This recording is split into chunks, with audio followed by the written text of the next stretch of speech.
Can I talk some more about Subrights? My name is Gina. I'm an author, editor, publishing professional. I help you make your writing better. Yeah, so Subrights are all of the things that are not your main domestic right. And if that feels overly simplistic, yeah, it is kind of. So when we are talking about selling your book, you are not actually going to sell your book. You are going to sell the rights to publish your book. And if you have an agent on your side and if they get you a good deal, then it is most likely going to be like World English or like North American English is the initial deal that you're going to sell. This means that the publisher, let's say that you sell it to a big five publisher and it goes to Penguin Random House and they say that they are going to be allowed to publish this book in print and ebook and probably audiobook in North America and sell it in North America in English. Anything outside of the scope of that specific contract is a subright. So that means if you are going to sell this in the UK in English, that's a separate subright. If you are going to sell it in the United States in Spanish, that is going to be a separate subright. If you are going to have a film adaptation, that is a separate subright. If we are going to do anything that is outside print, electronic, and audio in North America in English, you are going to have to sell that separately. Now, every once in a while, you will see a deal, and this often happens if you do not have an agent on your side, or if you are writing in specific genres that don't sell well outside the United States, and so these subrights aren't really worth a whole lot of anything, you will see a deal that is for world all.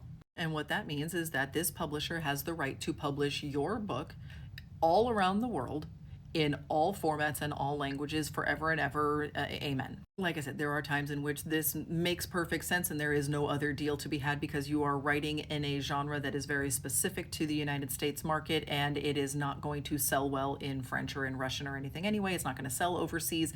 And so the amount of money left on the table is very, very negligible. In fact, I saw somebody whose world all rights had been exploited. They did break out and they did sell overseas a little bit and they're making like 1/100th overseas of what they are making domestically. So there just simply is not a lot of money on the table. There's not a lot to be lost in these. So if you have a world all deal and that's the case, that's fine. But if you have a book that would do well outside of the United States and you sold it to the first publisher who came along and you got a world all deal because you didn't have an agent on your side, there's nothing anybody can do for you now. That publisher gets to shop this overseas. That publisher gets to sell your film adaptation and they don't have to pay you anything because you already signed away those rights. Also, subrights often expire. So yes, a lot of people know and understand how options work in the film and television world, that like you buy an option for 18 months and if you don't exercise it, meaning you don't start working on that movie in the first 18 months, then you have to pay to renew it or refresh it, or those rights revert back to the author and they can go sell them somewhere else. These rights often expire overseas as well. Copyright law is different in other countries and so they have different laws around this, and so you have to refresh those advances overseas as well. Do you know when to chase those down? Do you know how to get those refreshed? Do you know how to get those renewed? Probably not. You need an agent on your side in order to make that happen.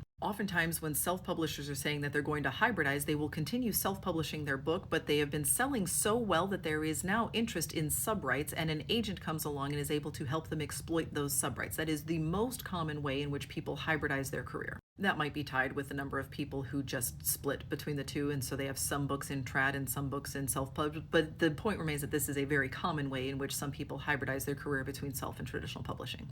If you have subrights being sold, it is very, very likely that there will be a co-agent on this deal. So instead of you paying 15% in commissions, you will pay 20% in commissions, but each agent takes half of that. So each of them only gets 10% of the commission overall. So your domestic deal is usually going to be your biggest deal. It's going to be the most lucrative because Americans have the most money and they spend the most money on books.